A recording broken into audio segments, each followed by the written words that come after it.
When the news first broke that Hugh Hefner had died, our first thought was to wonder what Kendra Wilkinson had to say. Our second thought was of Holly Madison and her long, very complicated history with Heg. A lot of people have bitter relationships with an ex, but this was much more involved than that. Holly and Heg photo.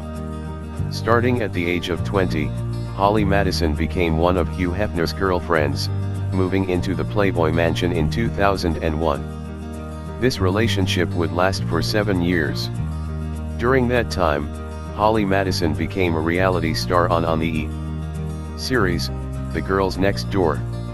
She co-starred with Kendra Wilkinson, who went from being her frenemy to her full-blown enemy after she parted ways with Heg.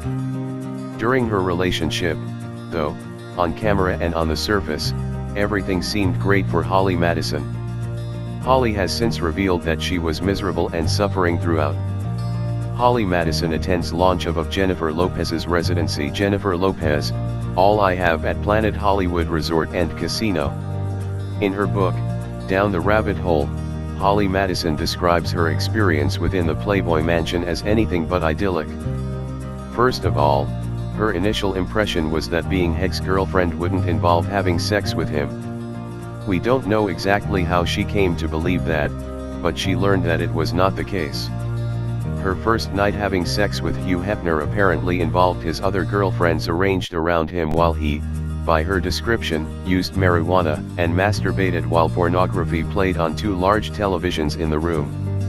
Heg even allegedly offered Holly quaaludes, which he referred to as thigh openers. Now, some of that may sound like a little much. Seriously, who needs porn playing on 2 different televisions? And the bit about the quaaludes offer is creepy, but that's all fine for consenting adults. What's definitely not fine is the competitive culture in the Playboy Mansion that Holly says that Heg actively encouraged and fostered, where the girlfriends competed with each other for his favor. What's worse is that Heg allegedly made a habit of reducing his girlfriends to tears by talking down to them and being genuinely hurtful. Some have pointed out that a common abuse tactic is to dress people down with emotional abuse so that people try harder to please you and so that your praise has more impact. There's nothing wrong with polyamory, and plenty of people have healthy relationships despite massive age differences. But what Holly Madison describes having experienced doesn't sound healthy in the slightest. Holly Madison, Hugh Hefner, Sheila LaBelle. Critics point out that Holly Madison must have been pretty good in that competitive culture, because she spent a lot of her 7 years in the mansion as Heg's #1 girlfriend. Others point out that Holly had sought a marriage to Heg and children with him, and that his refusal to marry her and his physical inability to father children with her made her feel rejected. They say that the rejection made her bitter, and that this is why she has since blasted Hugh Hefner and her time in the mansion.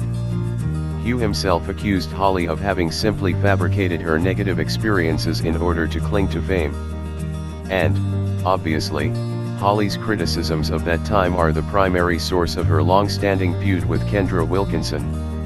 Holly Madison and Hugh Hefner photo. Overall, Holly Madison isn't the only voice that's spoken out to criticize Hugh Hefner. His decision to buy a plot beside Marilyn Monroe is widely regarded as, well, super creepy.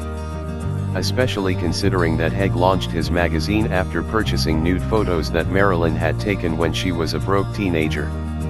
He published them without giving Marilyn herself a cent. At the time, she worried that it would ruin her career. Plus, there's the fact that, despite Heg's verbal push for racial equality and gay rights, so much of Playboy was dominated by blonde white women who catered to male consumers. Holly Madison didn't make Hugh Hefner controversial. She just added her voice and very intimate knowledge of him to a chorus.